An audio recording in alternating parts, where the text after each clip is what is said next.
जय गुरुदेव। और दोस्तों, मेरे चैनल तंत्र और अप्सरा साधना में आपका एक बार फिर से हार्दिक स्वागत है।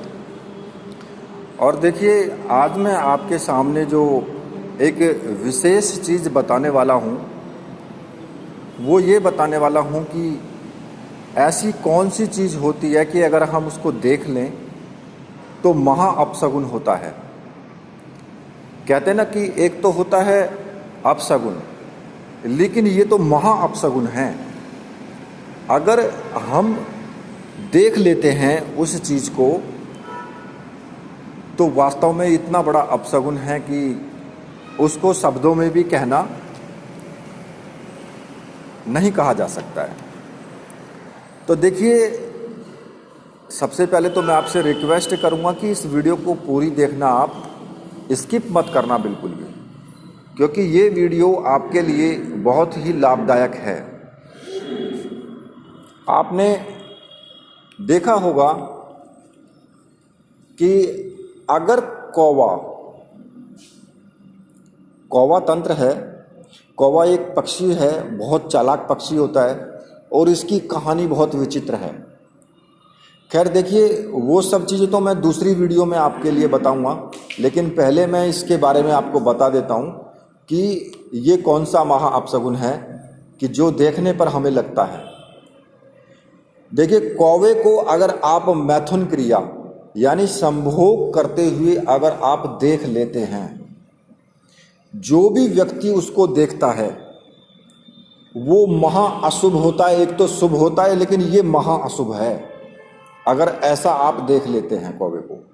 पहली बात तो ये कि आपको कौवा मिलेगा ही नहीं इस स्थिति में। मैथुन करता हुआ कौवा आपको दिखाई नहीं देगा, और ना ही जल्दी से किसी को दिखाई देता है, किसी को भी। लेकिन अगर ये मैथुन करता हुआ या संभोग करता हुआ कौवा अगर आपको दिखाई दे जाता है तो आप समझ लीजिए कि आपके ऊपर विपत्तियों का पहाड़ टूटने वाला है। ऐसा दृश्य देखने पर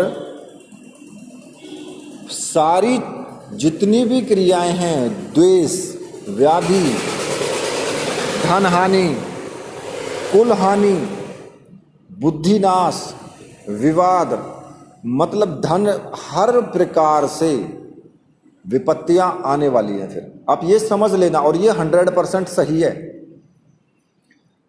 तो अगर आप ऐसा देख लेते हैं तो भाई इसका कुछ उपाय भी होगा।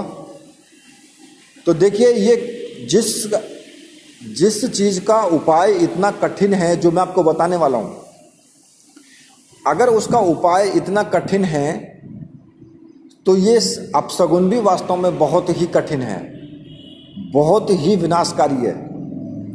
तो देखिए,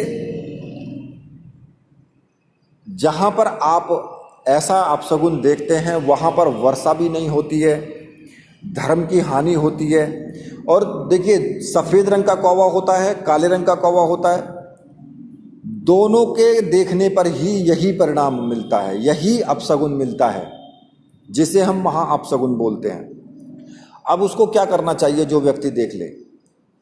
अगर आप ऐसी स्थिति में कौवे को देख लेते हैं मैथुन करते हुए, तो इस दोष की शांति के लिए आपको तुरंत ही उसी वक्त स्नान करना चाहिए, और जो भी आपकी सामर्थ्य है उससे उसके अनुसार आपको दान करना चाहिए।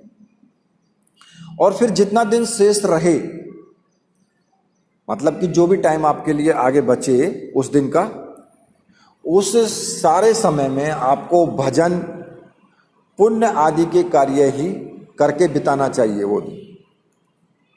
उस दिन अन्न बिल्कुल भी आप ग्रहण ना करें। अगर आपने दोपहर को देखा है, सुबह भोजन कर लिया है, वो तो बात अलग हो गई, लेकिन उसके बाद फिर भोजन ना करें। और रात्रि के समय जमीन पर आपको आसन बिछा करके वहीं पर सोना चाहिए। और दूसरे दिन फिर प्रातः काल एक समय भोजन करके ब्रह्मचर्य का पालन करना चाहिए।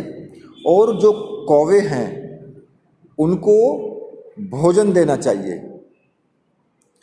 और ऐसा आपको 21 दिन तक लगातार करना है। एक ही आसन पर सोना है एक ही समय भोजन करना है और ब्रह्मचर्य व्रत का पालन आवश्यक है और कौवों को भोजन आपको देना है। इस महा अपशगुन का तब निवारण होता है, यानी आपको 21 दिन लगातार करना है। इस अपशगुन का निवारण तब हो सकता है। तो देखिए, जिस अपशगुन की जो निवारण है वो इतना कठिन है कि 21 दिन तक आपको लगातार करना पड़े, तो फिर वो अपशगुन नहीं कहा जा सकता उसको, वो तो महा अपशगुन है। और इससे जो होने वाले परिणाम हैं वो तो जब किसी के साथ होता है तो वही जान सकता है। वो तो कहने वाले घर घर मिल जाएंगे कि अरे ऐसा कुछ नहीं होता है, ऐसा कुछ नहीं होता है, सब बकवास है, सब ये है, कहने वाले घर घर मिल जाएंगे। लेकिन कहते ना कि अब मैं उस वर्ड को यूज नहीं करूंगा खैर अब यहाँ पर, क्योंकि अच्छा नहीं लगता। देखिए, जिसके ऊपर गुजरती है पता उसी को होता है, वही जानता है, उसी को तकलीफ होती है, दूसरे को तकलीफ नहीं होती। दूसरा तो सिर्फ मजे में रहता है, उसको तो मजाक ही सोचता है। जब तक खुद की नहीं, अब मेरे वर्ड फिर वही, जब तक खुद वो नहीं उस दौर से गुजरता है तब तक उसको नहीं पता लगता है। तो इसलिए खैर वो सब चीज़ें अलग हैं। अब इसी के साथ मैं वीडियो को यहीं पर समाप्त करता हूं। जो मुझे बताना था मैंने आपको बता दिया है। मानना या ना मानना वो आपका काम है, आप जाने उस चीज़ को। तो इसी के साथ मेरे साथ बोलिए, बोलिए वीर बजरंगबली हनुमान जी महाराज की जय, बोलिए मेरे परमहंस गुरुदेव की जय।